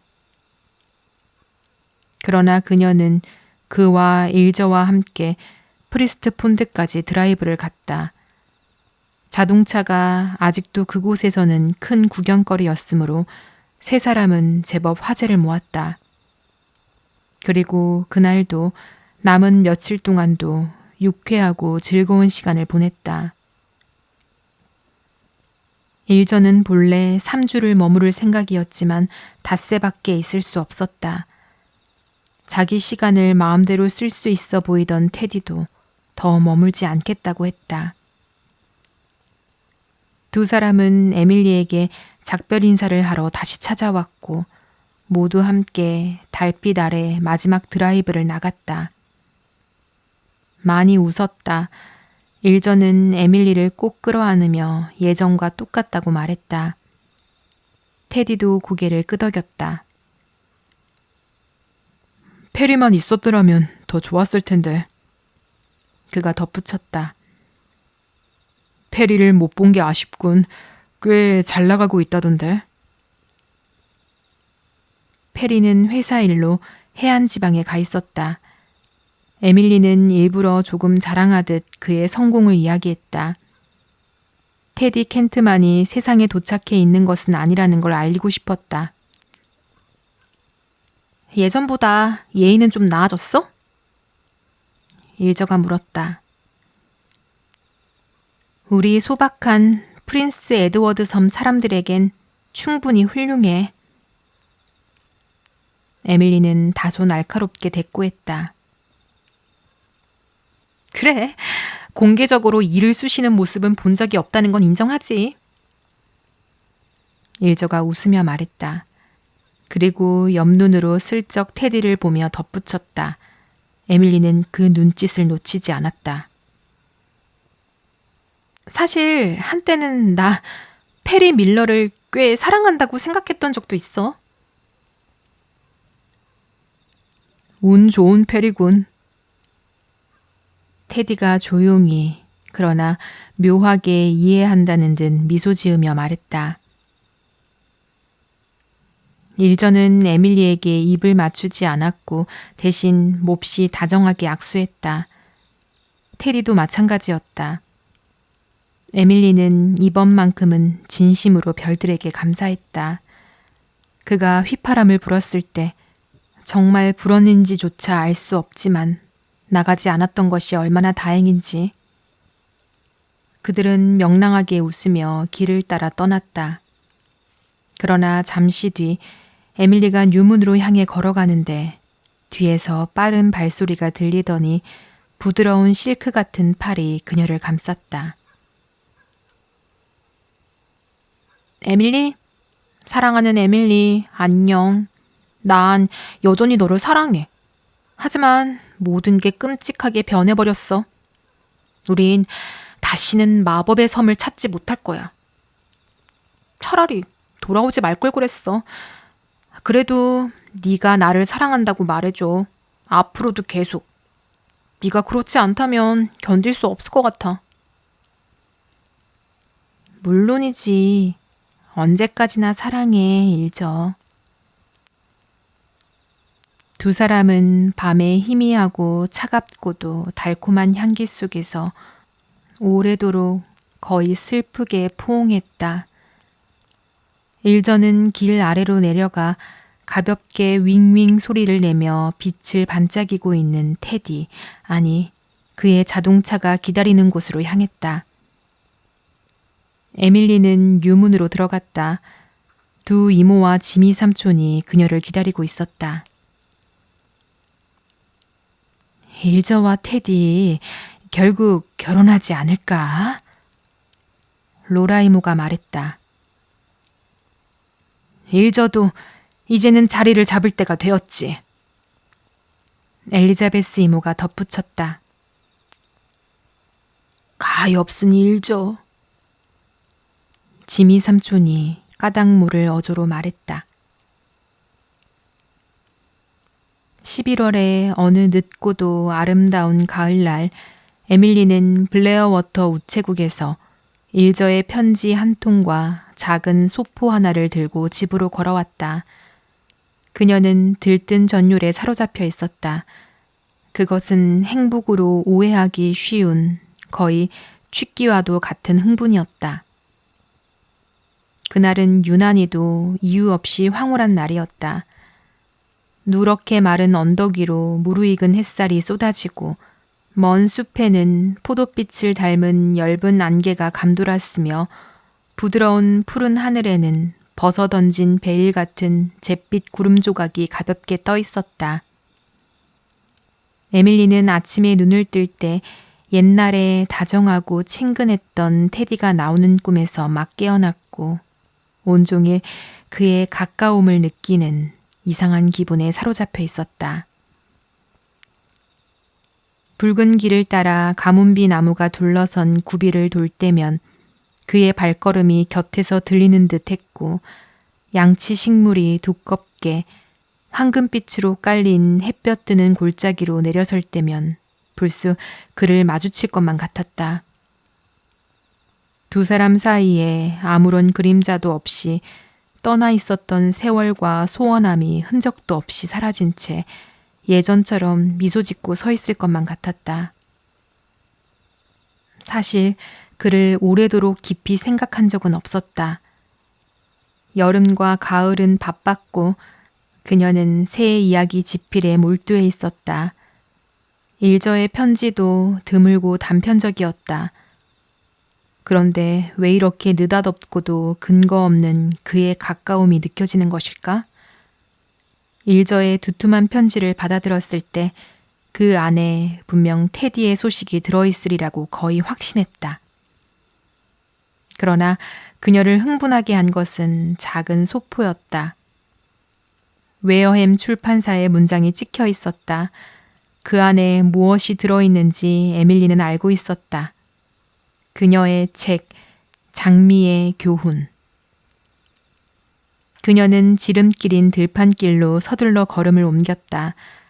방랑자가 지나고 연인이 사랑하는 여인에게 가던 길, 아이들은 기쁨으로, 지친 이들은 집으로 향하던 작은 옛길이었다.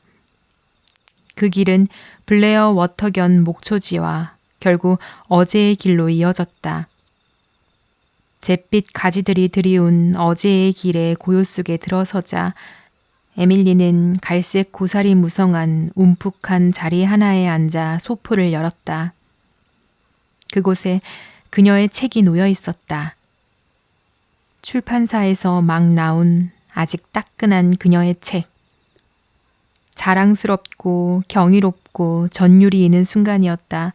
드디어 알프스의 길에 정상에 오른 것일까? 에밀리는 빛나는 눈을 들어 깊고 푸른 11월 하늘을 바라보았다. 그러나 그 너머에는 햇살을 받은 푸른 봉우리들이 끝없이 솟아 있었다.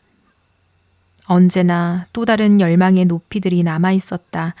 누구도 진정한 꼭대기에 닿을 수는 없을 것이다. 그러나 이렇게 하나의 고원에 올라서서 세상을 내려다보는 순간이 있다면 그것은 얼마나 큰 보상인가. 오랜 세월의 수고와 애씀과 좌절과 낙담에 대한 보답으로서. 그러나 아직 태어나지 않은 나의 꿈을 파는 사람이여. 그날 오후 유문에서의 흥부는 에밀리 자신의 그것에 거의 맞먹을 만큼 컸다. 지미 삼촌은 언덕밭을 갈던 일을 마저 끝내겠다는 계획을 조금도 부끄러워하지 않고 바로 접어버리고 집에 앉아 책을 펼쳐 들고는 흐뭇하게 바라보는 데 시간을 보냈다.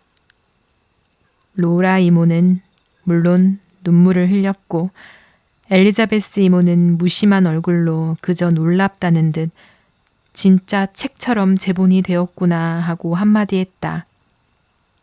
아무래도 엘리자베스 이모는 종이 표지쯤을 예상하고 있었던 모양이었다.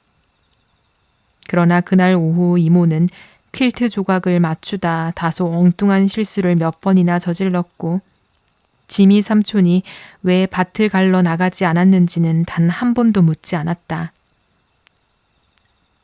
조금 뒤 손님이 찾아왔을 때는 장미의 교훈이 어느새 응접실 탁자 위에 얌전히 놓여 있었다. 에밀리가 창밖으로 자동차가 마당에 들어서는 것을 보고 있을 때만 해도 그 책은 분명 그녀의 책상 위에 있었는데 말이다. 엘리자베스 이모는 그 일에 대해 한마디도 하지 않았고 찾아온 두 손님 역시 그 책을 눈치채지 못했다. 손님들이 돌아간 뒤 엘리자베스 이모는 냉정하게 말했다. 존 앵거스는 예전보다도 더 분별력이 없어졌으며 자신이 마거릿이라면 20년은 젊어 보이는 옷 따위는 입지 않았을 것이라고. 늙은 양이 어린 양 흉내를 내고 있구나. 엘리자베스 이모는 경멸 어린 어조로 덧붙였다.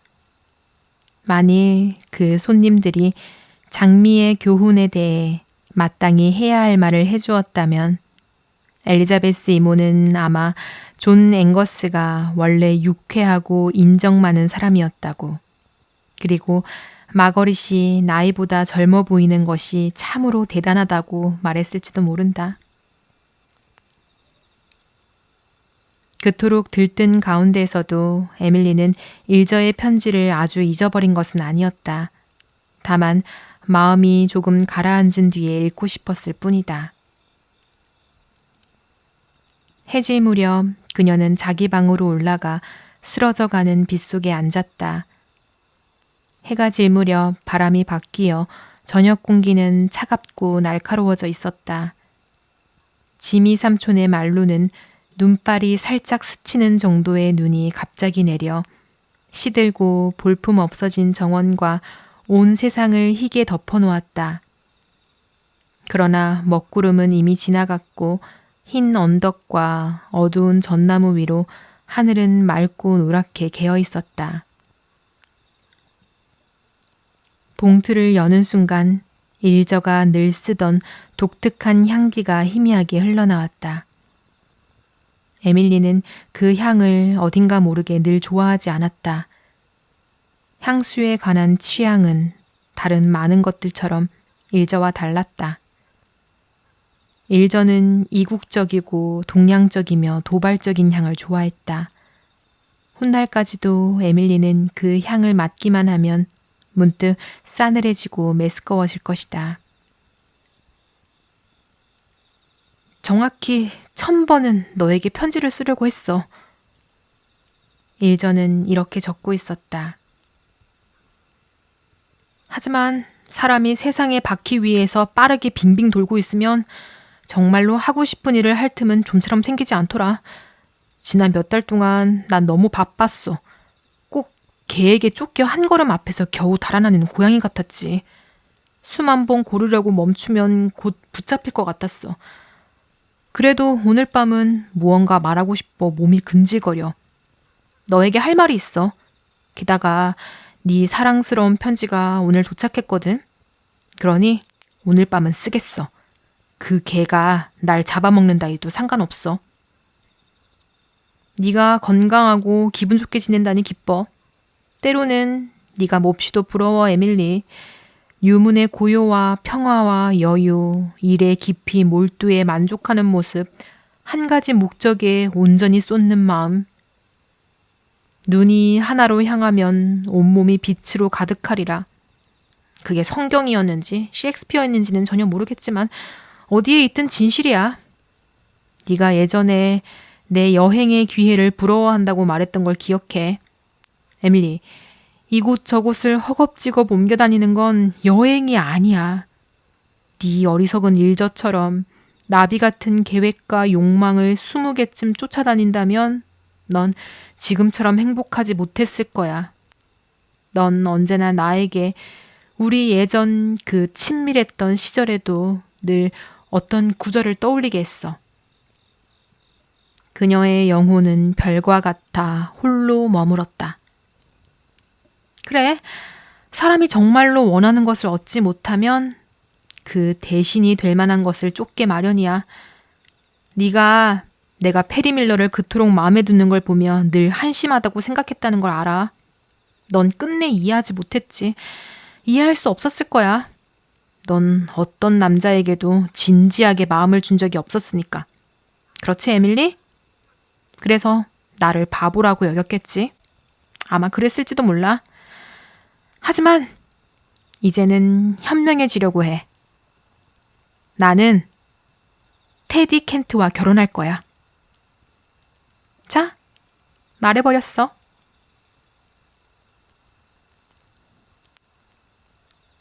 에밀리는 편지를 내려놓았다기보다는 떨어뜨렸다.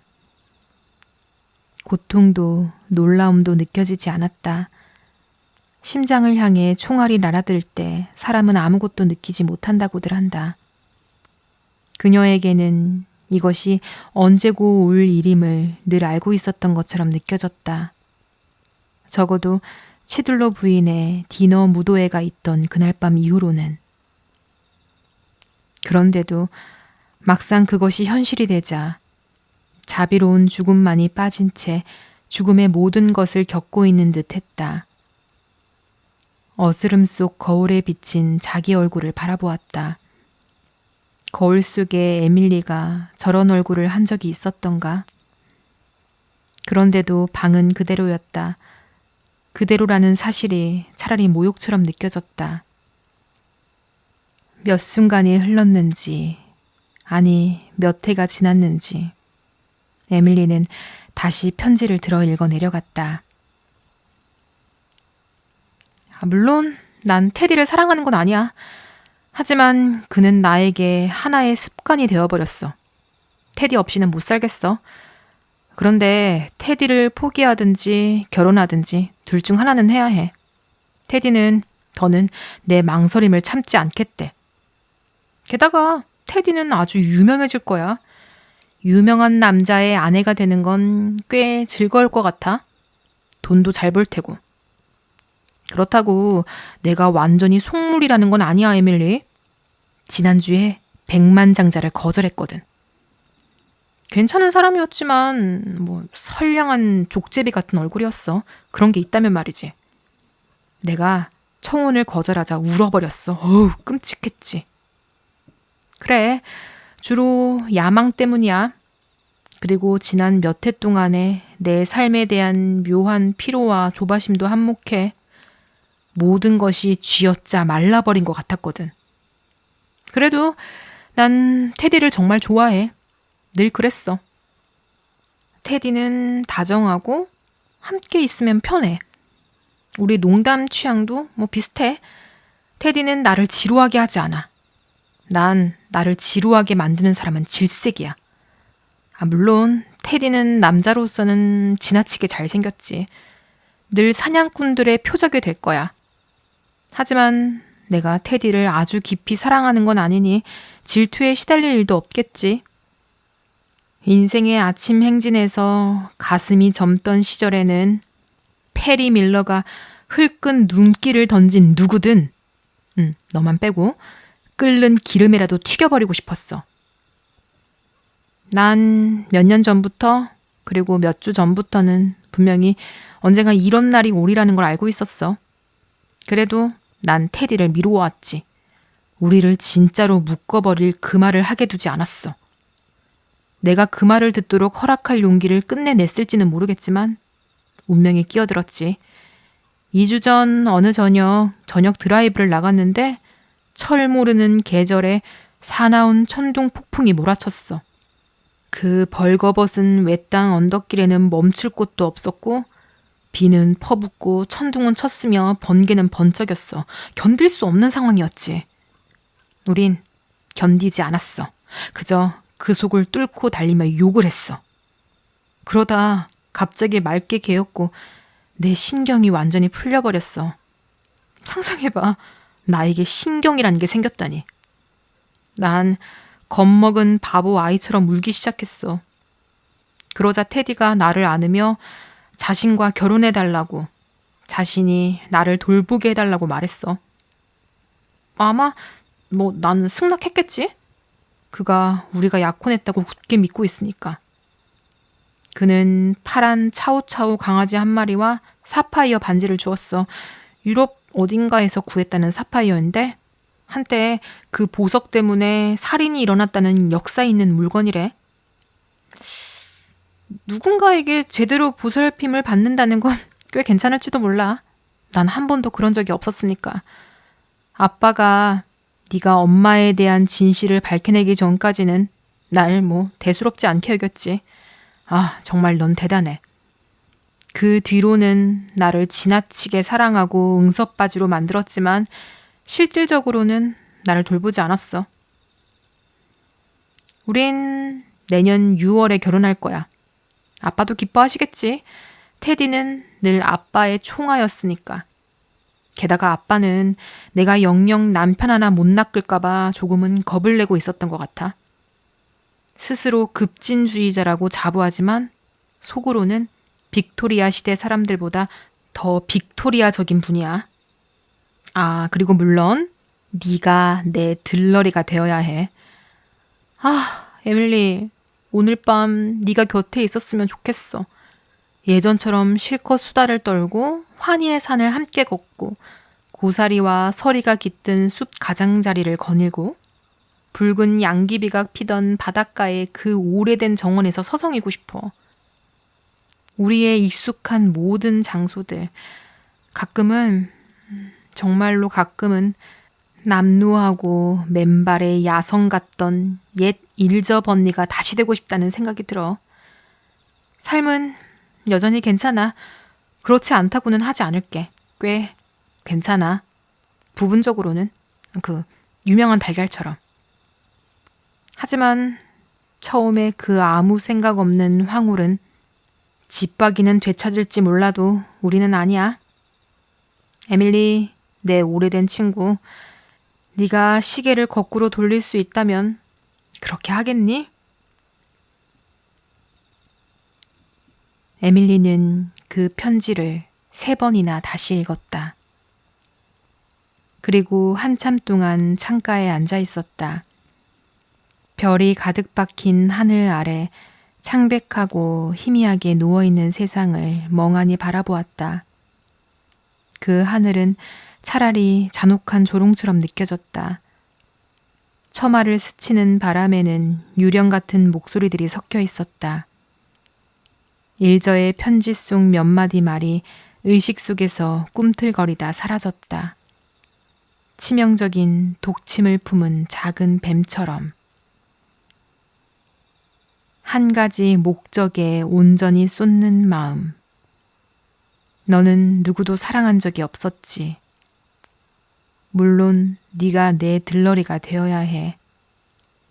나는 테디를 정말 좋아해. 내 망설임. 어느 소녀가 테디 켄트의 청혼 앞에서 망설일 수 있다는 말인가? 스느숨 같은 작은 소리가 들렸다. 그것은 자신의 안에서 터져나온 것일까? 아니면 하루 종일 그녀를 따라다니던 그 사라진 유령 같은 테디의 그림자일까?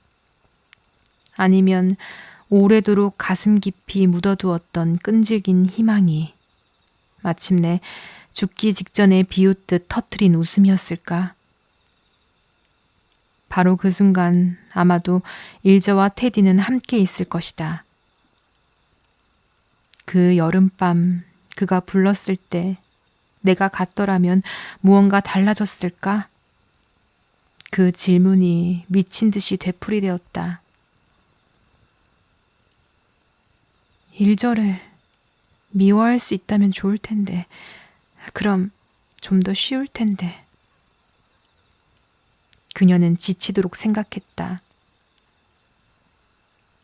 일저가 테디를 사랑했다면 난 일저를 미워할 수 있었을지도 몰라. 이상하게도 사랑하지 않는다는 게 오히려 덜 끔찍해. 더 끔찍해야 하는데. 테디가 일저를 사랑한다는 생각은 견딜 수 있으면서 일저가 테디를 사랑한다는 생각은 견딜 수 없다니. 갑작스러운 거대한 피로가 그녀를 덮쳤다. 태어나 처음으로 죽음이 친구처럼 느껴졌다. 아주 늦은 시각이 되어서야 그녀는 잠자리에 들었다. 새벽녘이 되어서야 잠깐 잠이 들었고 동틀 무렵 멍하니 깨어났다. 무엇을 들었던가? 그녀는 기억해냈다. 에밀리는 일어나 옷을 입었다. 앞으로 끝없이 이어질 세월 동안 매일 아침 일어나 옷을 입어야 하듯이. 그래. 그녀는 거울 속의 에밀리를 향해 소리내어 말했다. 난 삶의 포도주 잔을 엎질러 버렸어. 어쩌다가. 그리고 다시는 채워지지 않겠지. 그러니 나는 목마른 채로 살아가야 해. 그 밤 테디가 불렀을 때 내가 갔더라면 정말 달라졌을까? 할 수만 있다면. 그녀는 딘의 아이러니하면서도 연민 어린 눈길을 떠올린 듯 했다. 문득 그녀는 웃었다. 일저식으로 말하자면 아주 멋지게 망쳐놨네.